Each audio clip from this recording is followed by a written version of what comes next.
So my name is Jennifer Boos. Again, I am a physician assistant, and I have been practicing in neurology, adult neurology, for the past 6 years. And as a part of that role, as Tanya mentioned, I coordinated and ran our multidisciplinary ALS clinic at the hospital I was working at in Central Texas. And so that's kind of why they've asked me to speak today on the benefits of using a multidisciplinary care model in managing your ALS, what to expect when you attend such a clinic, and how to make the most of your multidisciplinary care clinic. Before we jump into all of that, I just wanted to tackle the basics. So what is a multidisciplinary clinic?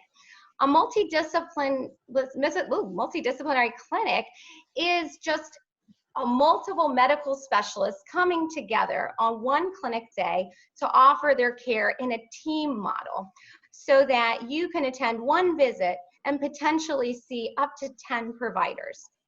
So you can see from the start just the convenience of this model.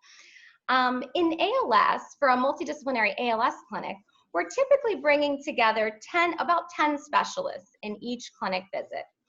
And most of your ALS clinics will offer the following specialists. So you'll have your neurologist, and we can go to that first slide. You'll have your neurologist, you'll have a physical therapist, you'll have an occupational therapist, you'll have a speech therapist, a respiratory therapist, a dietitian, a counselor, a social worker, often an assistive technology professional, and then an ALS clinic coordinator like myself. And typically an ALS association representative will also attend these visits to kind of be a liaison from the community and into the clinic space. Every ALS clinic is structured slightly differently, but I can speak to the clinic that I ran and say that the way we structured it is that you would check in for your visit that day and then be assigned a clinic exam room for you and your family and your caregivers to remain in for the entirety of the clinic. And then each of the sometimes 10 specialists would take turns checking in on you and your family to provide a brief exam, a status update, make recommendations from their specialty, and then answer any questions you or your family may have. You can see that with the potential for 10 different specialists meeting with you for, perhaps 15, maybe 20 minutes each, that this type of clinic visit could become quite lengthy. And for that reason, most ALS clinics would occupy, an entire afternoon or a morning, depending on the way it was scheduled. So we always want to just make that advanced warning that these can be lengthy visits and to prepare accordingly. But also, as a clinic coordinator, I felt very passionate about patients understanding that this clinic is for you and your family to support you in your journey with ALS. So if it becomes too lengthy or too fatiguing, either emotionally or physically, you always want to let your team, usually your clinic coordinator, know. And we always had a policy in my clinic that you leave when you need to, we'll follow up afterwards, but that we're here for you and there's no obligation to remain present for the entire clinic unless that is the best thing for you and your family. So the other option I would offer my families is to contact me in advance of clinic and just let me know if they prefer to maybe skip over or streamline their visit a bit to focus in on certain specialists and maybe not visit with others that clinic day. So there's a lot of options to streamline your care, but the goal is for us to offer the maximum potential visit for you in essentially one outing, one clinic visit. So that brings me to what the benefits are of this multidisciplinary model. And of course, number one, the most obvious is convenience for you and your family and your caregivers. So we know that with ALS, mobility impairments, transportation, those can be challenges for you and your family. And so I would say the biggest positive of this care model is us bringing as many people to you in one visit, one outing as possible so that we can streamline your care. So essentially you could have 10 visits within one outing, as opposed to going over the course of a couple months to all those 10 different specialists and different clinic visits. So I think the convenience factor can't be overstated. Number two, these multidisciplinary ALS clinics, especially the ones that are associated with the ALS Association and carry this kind of certified ALS Association clinic status, they are going to involve people who are experienced in treating and managing ALS. And this, I cannot overstate the importance of this aspect of the multidisciplinary care model. You will find that not even all neurologists are experienced and familiar with ALS. And also not all physical therapists or speech therapists or occupational therapists are experienced with working with patients with ALS. It's so important that you have at least, quarterly visits with a team that is familiar with your condition and knows the specific approaches to managing it. And so I really think that is important. I see it a lot when I'm checking in on some of the in-home therapy that patients sometimes get outside of our clinic. And I'm kind of hearing reports of the type of exercises or stretches they may be led in. And sometimes I realize that, people out in the community are guiding our patients in exercises that are more specific to perhaps a stroke patient in regaining muscle function rather than, an ALS patient. And those exercises may actually be detrimental to a patient with ALS. So I say this just to emphasize that it's important for an ALS experienced team to guide your care. And then we can also educate the care that you're getting at home locally, because we do understand that this education is not ubiquitous in the community. So that's another key point. Another one is collaboration of care amongst your providers. How often do we get frustrated as patients when our doctors are not talking to each other? Our doctors and therapists are not communicating. They may not be receiving fax messages from each other or medical records from each other, and our care can feel very disconnected or disjointed. And that can be especially frustrating with ALS because you may be experiencing changes in different parts of your body and just getting a bit overwhelmed by all the different recommendations that different providers are giving you. So we work together as a team. Your specialists work together as a team. We actually typically talk about you before your visit in what I call a case conference. We go over your history, your status updates, and we come together as 10 specialists to coordinate our care that day and make sure that all of the people who see you are on the same page as to what our goals are that day and how to make the most out of your visit. This is so unique to a multidisciplinary clinic. You just can't have that level of communication when you've got your neurologists, in this space over here and your therapist trying to call and in between patients make recommendations. So us being in the same place at the same time really tends to integrate your care better. Another thing I really like about the collaboration is that you'll find that your therapists, like your physical therapist, your occupational therapist, maybe even your assistive technology professional, they might notice a need for a medical device for you. And then they can let the neurologist know then and there, hey, you need to place this order. And this is the recommendation I have. Because ultimately, it is usually the neurologist or the PA or nurse practitioner for the neurologist that is going to need to place your orders to get them approved by insurance. And so it's so important to have that quick communication between the therapist who might see things in your exam and make recommendations, and then the neurologist or the PA or nurse practitioner who place the orders for that and ensure that those orders get approved by your insurance company. So it really is a team approach in ALS at all times. And you'll see that fewer balls get dropped when we work together and when we see you together as a team. Another point is holistic care. So what does that mean? That usually means treating the whole person, the whole body in our medical services. And, you know, this could not be more important than for ALS. Your neurologist who initially gives you a diagnosis of ALS, it turns out that they only have part of the picture of what could help you in managing your ALS. They really need the other therapists involved to help manage all of the symptoms and changes that you will go through on your ALS journey. So it's not usually sufficient to just see a neurologist when you're managing ALS.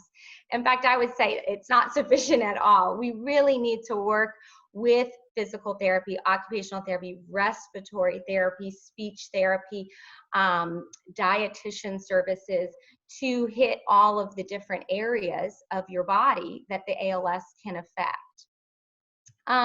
The last point I will make is a sense of community, and the sense of community you get from attending a multidisciplinary clinic. So 2 ways you get this community. One, most clinics will have a support group that's optional for patients to attend either before or after the clinic. We had ours in the hour before the clinic. And again, it's optional, but it would be for patients to attend, and it would be the one opportunity for them to meet each other and share in their journey, share advice, maybe share fears or worries, but to come together as the patients who attend our clinic. At our clinic, that was the only opportunity to see each other, which also provided a little bit of privacy. If folks didn't want to, weren't ready to have that level of engagement, they could alternatively choose to just attend their clinic visit and see their providers. But we do typically offer some form of a support group to share in this journey amongst patients. Your clinic team will also provide a sense of community for you along this journey. Most providers who sign up to work for a multidisciplinary ALS clinic are incredibly empathic people. These are people who often take time out of their normal schedules to provide this multidisciplinary care. So they're always there because they want to be there, and you'll find that they just provide a really strong backbone of support and empathy and strength for you, as you go on this journey. So I think that's a huge benefit as well. So now we can go to the next slide. And I just want to kind of go through the different services provided by each of the specialists you may see in a multidisciplinary ALS clinic visit. So like I said, it could be up to 10 specialists. That might differ clinic to clinic, so be aware that this was based on my clinic's experience. But I just want to give you an overview of what you could get out of all these providers and what to expect at your visit. So of course, we'll start with the neurologist. This is usually the person who has initially diagnosed you with ALS. And so they will check in with you at every visit to do a neurological exam to gauge your status and notice any progression that may have occurred. And that will help them to give you guidance about what to expect next in your ALS journey, and also, your prognosis, where we are in this process. Be sure to ask your neurologist those types of questions. If you want the more concrete, guidance about, length of time you have, things like that, you can ask those questions. If you don't want to have that approach, you can also voice that. Neurologists know that everyone is different in their desired approach to their care of ALS. So sometimes people want different things from the neurologist, but they can guide you as to what to expect and where we are in your progression. They are also the ones who would prescribe medications that are FDA approved for ALS. So currently we have 2 particular, one medication, Riluzole, that's a tablet that you take twice a day for ALS, and then Radicava is an infusion therapy for ALS. And these treatments, you can review what the research shows on these treatments and whether or not they're a good fit for you or whether or not they're worth it to you to take. But that would be a discussion to have with your neurologist, and then they would be the ones to prescribe them. Those medicines in general, I would say, are intended to either extend the lifespan of someone with ALS or slow the progression of ALS. Your neurologist is also there to provide what I call symptomatic treatments. So medications that may help the day-to-day symptoms that can be bothersome with ALS, whether that's muscle cramping or muscle spasms. We sometimes use muscle relaxers for those symptoms, or if that's excessive salivation, we have medicines that can help to dry that up and allow you to manage what we call your secretions better. Also, sometimes the neurologist will provide medicines to help with sleep or mood or anxiety. If they sense that that would be better handled by a psychiatrist, they might also refer you to that. But sometimes if it's pretty basic needs there, they are comfortable making those medication prescriptions as well. We know that that is a part of this ALS journey. Like I mentioned before, they will typically be the ones that need to do the final stamp and order on any medical devices or procedures to help with your breathing, your nutrition, your speech, and your mobility. And they will take into consideration all the recommendations from your therapist that saw you in making those medical device and procedure orders. And I mentioned this before, they will give you that anticipatory guidance and some information as to prognosis as you go along. You can go to the next slide. The next professional I'll talk about is the physical therapist. So they will check in with you and usually do a brief exam to test your strength and your mobility. They look at your large muscle groups. And so they're really focused on, you know, you're walking, you're transferring from sitting to standing or furniture to furniture, and then also your neck muscle strength. So I call it the big muscle groups is what they're looking at. They will recommend ALS specific and ALS safe range of motion exercises and stretching exercises. And that's important because, like I mentioned before, it's not a one-size-fits-all approach when it comes to physical therapy for ALS. Our goal is to maintain your muscle mass, but we don't want to do really fatiguing or repetitious exercises that could potentially increase the breakdown of your muscles. And so your physical therapist will do a good job of guiding you as to which types of exercises are safe and will maintain flexibility and mobility and mass of your muscles, but also prevent any unnecessary breakdown of your muscles. They'll also go over energy conservation techniques. This is so important. Transfer training, like I said, kind of ways to transfer if you're having some strength issues, transfer from sitting to standing or different furniture pieces in order to prevent falls. And then when the time comes that they think you're ready for some form of a mobility device to assist with either your walking or your transferring or your use of the toilet or shower, they will make those recommendations and have the neurologist order those for you. Or they will work with your ALS Association representative to get some of those devices from the loaner closet, perhaps. We do typically have with the ALS Association a closet of equipment that can be loaned out to you to help with mobility. And then also, like I said before, that in focusing on those big muscle groups, they will look at your neck muscle strength and make sure you've got adequate support there, and sometimes measure and fit for you a cervical collar, a neck collar that can help with support for your neck and prevent neck pain issues.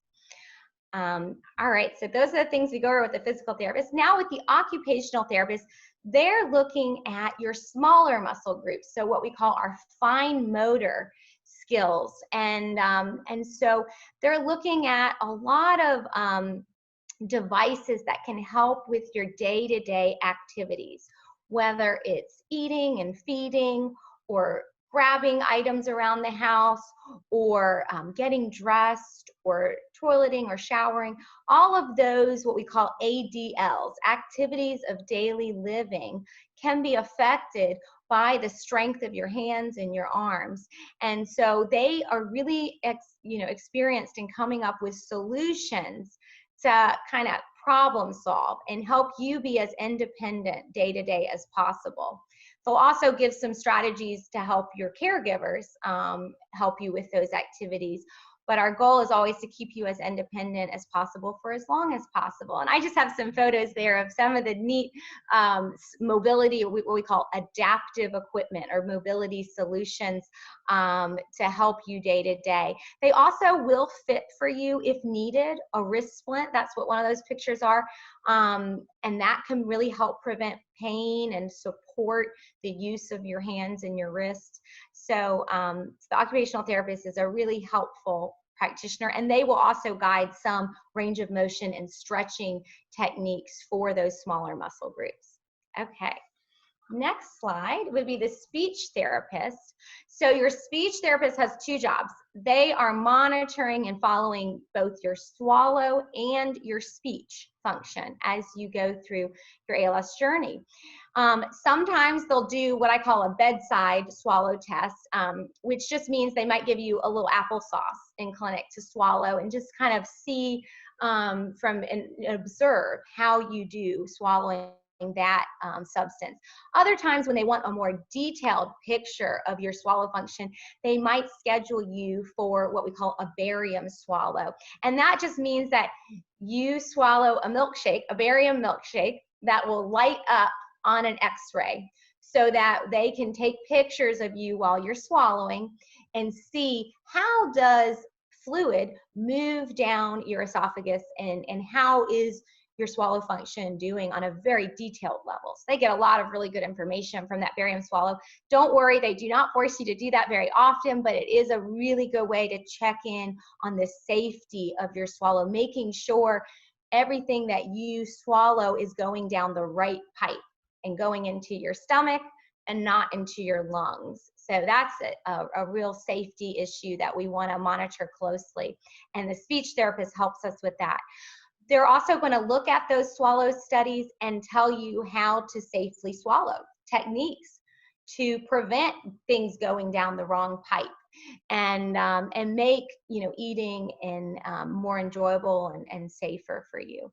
They might make some recommendations to change the consistency of your diet based on your swallow function. So in general, I'll say, and I would let your speech therapist speak to this more clearly, but in general, we find that what we call pureed or nectar thick liquids, kind of like a milkshake thick, that actually goes down the easiest for most people. That's the easiest thing to swallow. And so as your swallow function might be weakening, you will see kind of a progression in trying to cut things up really small and then maybe perhaps puree things as you go on to make it easier to go down, the esophagus, the right pipe, and prevent choking or what we call aspiration. Aspiration just means going down that wrong pipe into the lungs. The speech therapist will also guide the decision-making about the option of a PEG tube for your nutrition. And that's a big discussion I will leave to them and your neurologist, your team, but you'll find that at some points in your ALS journey, it might be necessary or recommended to get a small tube placed to have nutrition go straight into your stomach and kind of bypass your esophagus and allow you to not have to struggle with the swallow function for all of your nutrition. So that PEG decision is made between your speech therapist, your dietitian, and your neurologist, all of them working together to make that recommendation for you. The speech therapist, again, will also monitor your speech function. So they've got two jobs. Their visits can be a little lengthier because of that. But they're going to be telling you how to preserve your speech as best as possible, protect your speech as best as possible. They'll also recommend certain devices that are really exciting. Our technology is a really huge benefit in this area of ALS care. And so we've got devices that can sometimes you know, make your speech louder, or speak for you, whether it's through certain eye gaze devices or certain texting or written devices. There's a lot of exciting technology the speech therapist will explore with you to improve your communication. All right, we can go to the next slide. The dietitian, so this person is monitoring your nutritional status. And their goal is to ensure that you are meeting those increased calorie demands that we see in ALS. It's interesting. We see that in ALS, to maintain those muscles and maintain your energy, you actually require more calorie, a higher amount of calorie intake than you would normally. And so this dietitian, their job is to take inventory. What are you eating? How many calories are you getting? And making sure that you're meeting that increased demand to in ALS. And there have been studies that have shown that meeting that increased calorie intake does help you maintain your muscles longer and does improve your ALS journey overall. So this is an important person to talk to in your visit. They're going to usually focus on a lot of protein-rich foods and high-calorie foods to help, again, maintain energy and muscle mass. They will also play a role in guiding that decision of whether the PEG tube is a good decision, a good option for you. And if you decide to go that route and have that placed, they are experts on troubleshooting, using the device, keeping it clean, and using it to feed and supplement nutrition. They're going to help the neurologist decide the exact prescription nutrition that is needed to meet your calorie needs via PEG tube, whether we're using it just to supplement your nutrition or if we are using it for all of your nutrition. They're going to guide the neurologist on that prescription. Okay, we can go to the next slide. The respiratory therapist. So usually, at least in my clinic, the respiratory therapist would do a brief pulmonary function test, meaning a brief breathing test at each visit to give the neurologist that important information about how your lungs are functioning, because that really can provide us a sense of where we are in your journey and what decisions we should be making at that stage. So I think the respiratory therapist is so important for staging our ALS and guiding really the recommendations from the whole team at that visit. They will also provide those respiratory numbers that they get will help to determine if you're ready for a non-invasive supportive device, such as a trilogy. You might hear that word. All that is, it's kind of like a CPAP. It's a non-invasive either mask or nasal cannula that helps to move air and help your lungs move air and support your breathing. They also will recommend cough assist if they feel like your cough is a little weak and you could use some help bringing up secretions, bringing things up, or a suction machine, which might help to what I call mobilize or manage all of the oral secretions that sometimes occur in ALS.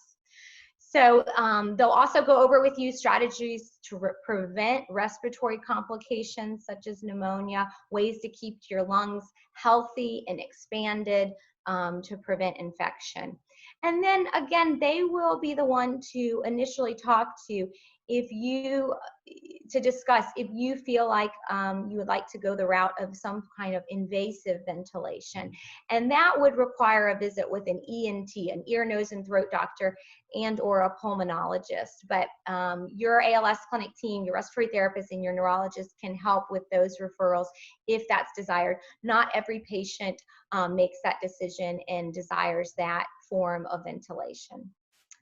We can go to the next slide. So the counselor. So most multidisciplinary ALS clinics will have some form of a mental health professional on board, whether that's a counselor, a psychologist, or a psychiatrist. And this person is there to assess and monitor the emotional and psychological impacts of ALS. Just going through this process can be very stressful It's not uncommon that people can develop a little bit of depression or insomnia or anxiety that they didn't before experience. And also, and I don't have this on the slide, but also there are certain conditions, one called Pseudobulbar Affect Pba, and that's a condition we sometimes see come about with ALS and other neurological conditions, for that matter.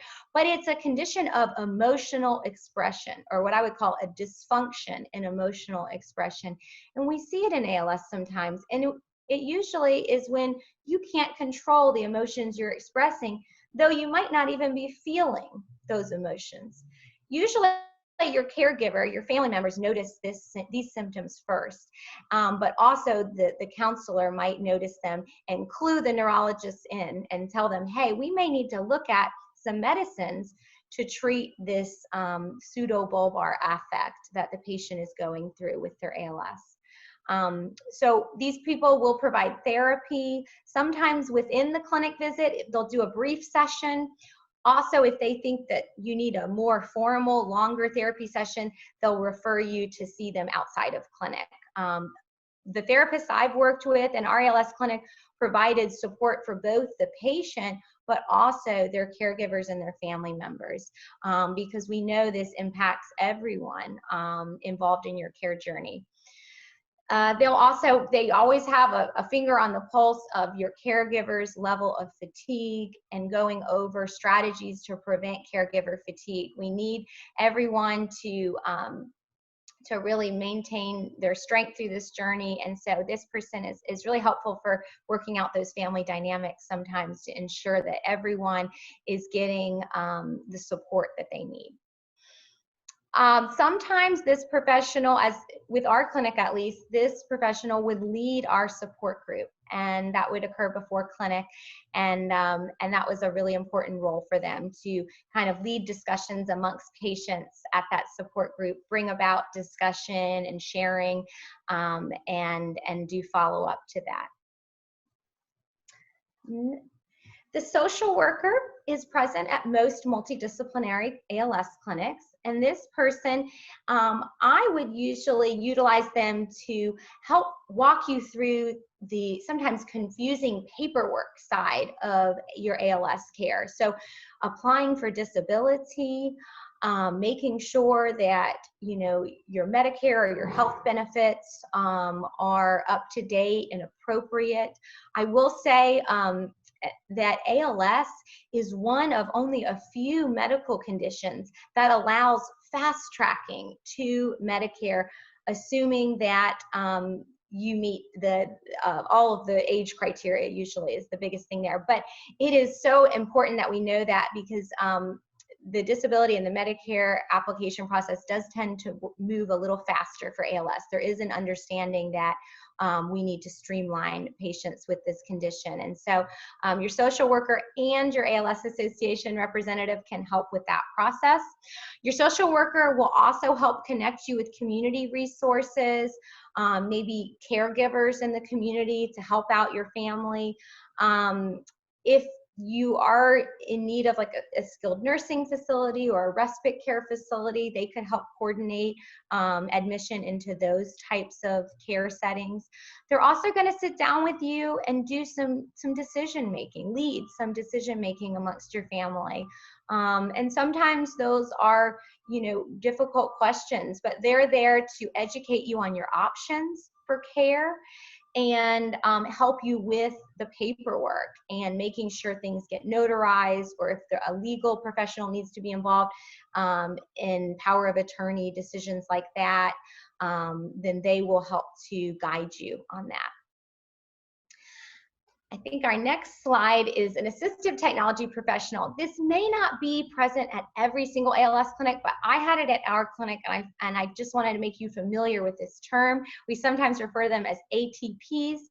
They are technology experts, and at least the one we worked with in our clinic was our go-to for fitting the mobility devices like the electric wheelchair to the patient, ensuring proper fitting and ensuring you have all the bells and whistles that you need for your individual comfort and to maximize your independence.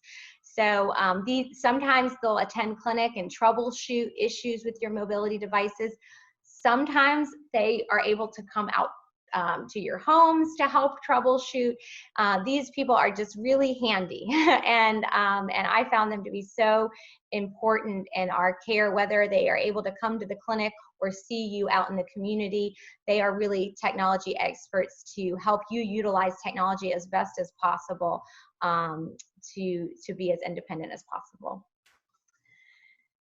The ALS Association representative, hopefully since you're here at an ALS Association event, you already are in touch with the representative for your region, but I cannot overstate the importance of the ALS Association and of these representatives in your care journey. So they act as a liaison between you and your family and your clinic team.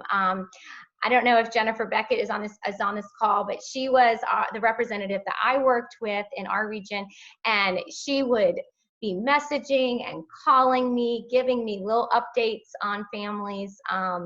You know, times when you feel like you maybe can't get in touch or don't have time to get in touch with the clinic, they can do that on your behalf sometimes, and just really make sure that we're not dropping any balls between what you are going through in the community and what the clinic is aware of. So cannot overstate their importance in advocating for you and helping make sure that your family is advocating for you.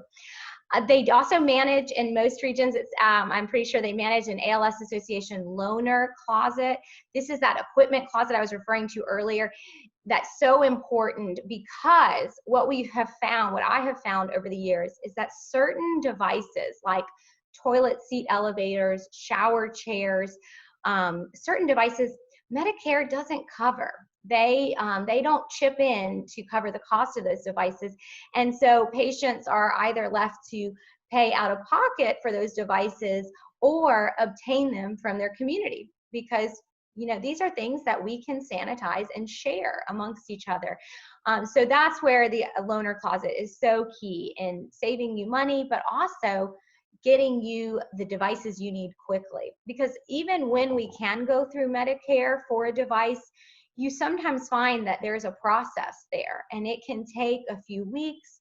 Sometimes for something big like an electric wheelchair, it can take a few months to get that device processed through Medicare. And so the loaner closet bridges that gap and usually can get you something that's fitted reasonably well for you to allow you that equipment while we're waiting for your personalized Medicare approved equipment. The ALS Association usually participates in support groups in the community and leads those. They also, just like the social worker, can make advice about different community resources that may help your family. And then usually the ALS Association, in my experience, does have grants that patients and their family members can apply to at various times during the year, and to try and help with whether it's you know, repair projects for the home to make your home more accessible, or you know, help with supporting the cost of your care, things like that. So get more information from your ALS Association representative on that. The last person is someone like myself, so an ALS Clinic Coordinator. And this is going to usually be either a nurse or a physician assistant or a nurse practitioner.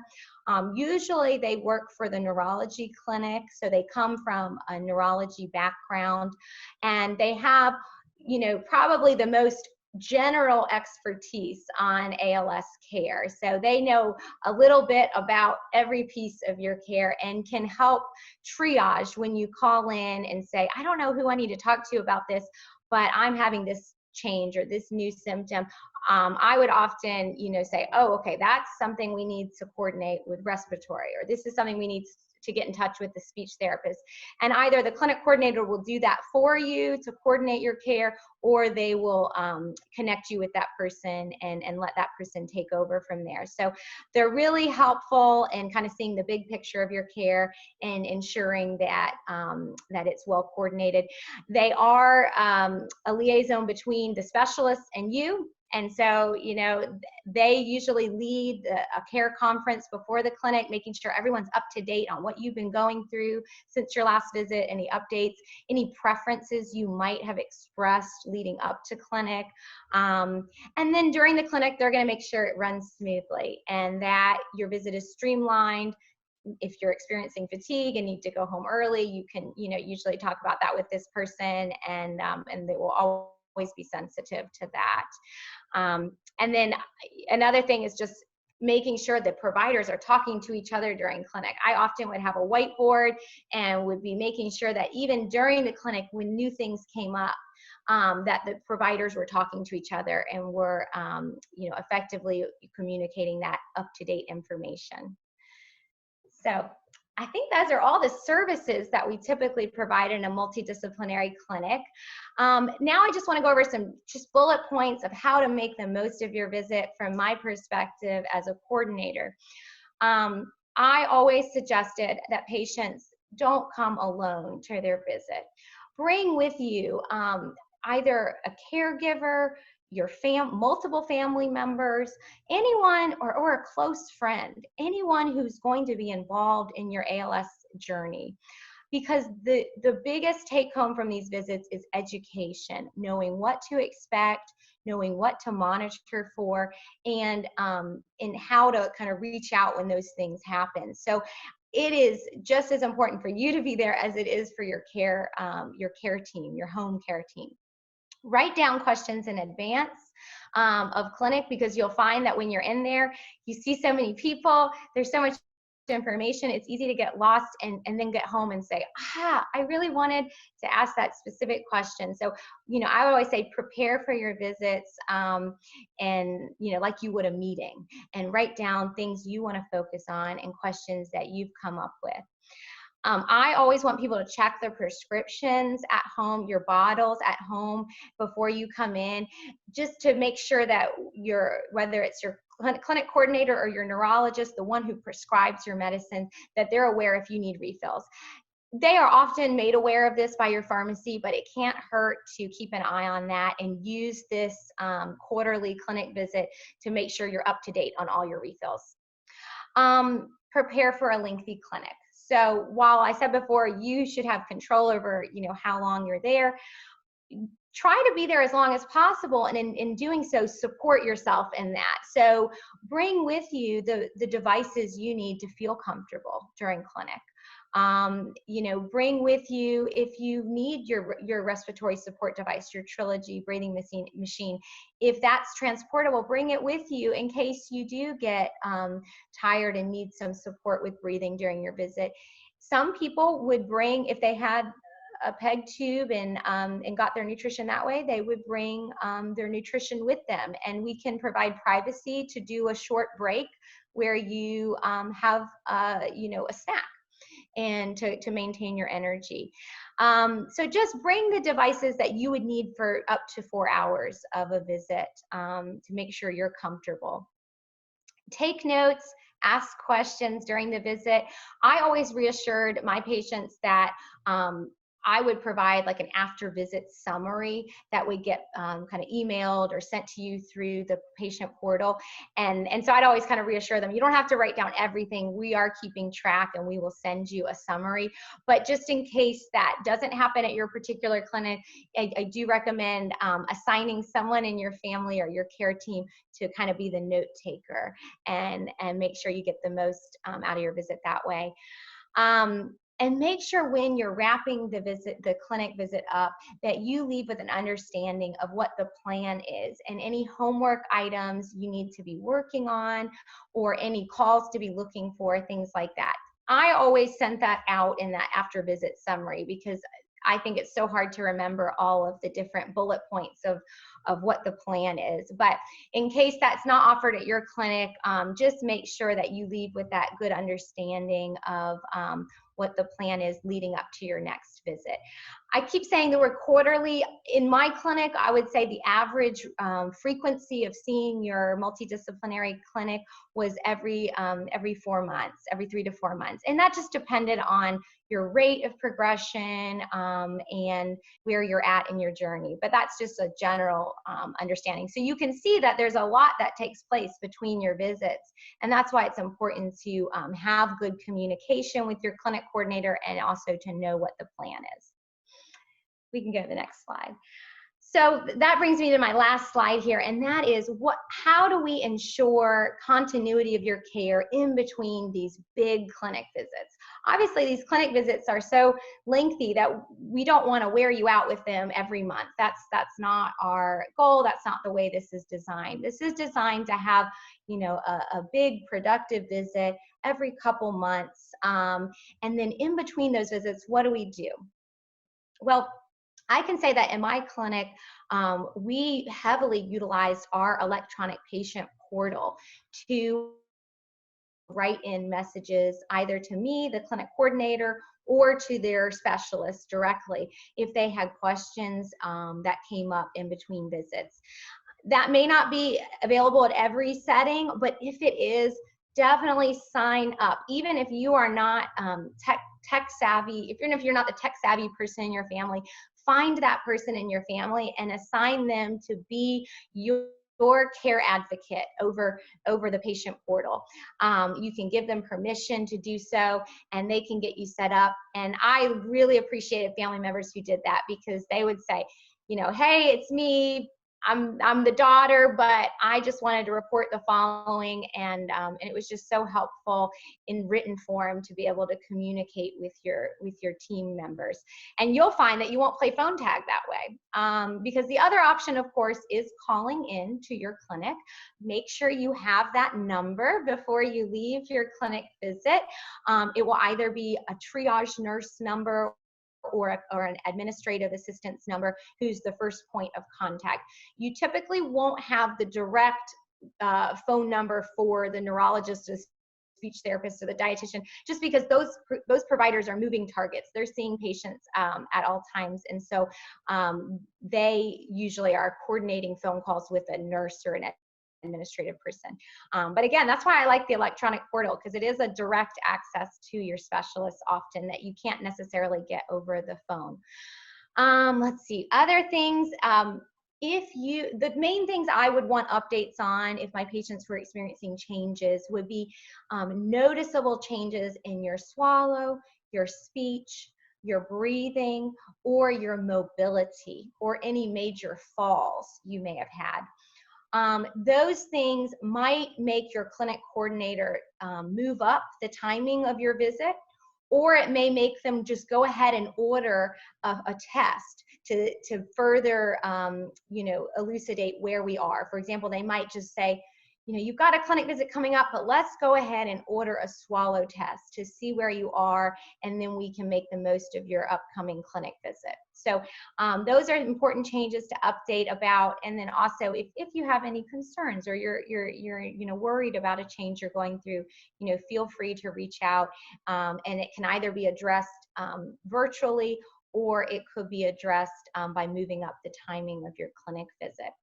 I'll go back to that third bullet point now to say that the one silver lining of this COVID-19 pandemic has been that virtual care options have become more mainstream. And this couldn't be more important for any other field of medicine than ALS care. And so you may find that now your neurologist, your speech therapist, your specialist may offer virtual care. And so ask about that and what that looks like and how they're utilizing that for ALS care, because that may also open up options to not to get some advice or get some care and education without physically coming out to the office. So I don't know the future of this. It may make these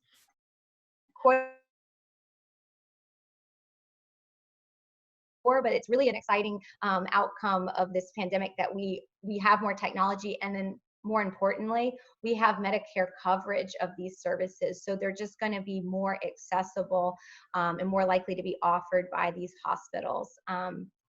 And we're hoping that after the pandemic, Medicare will continue to cover these options of virtual care, because we are all seeing how helpful this is and how long we've needed this kind of care option.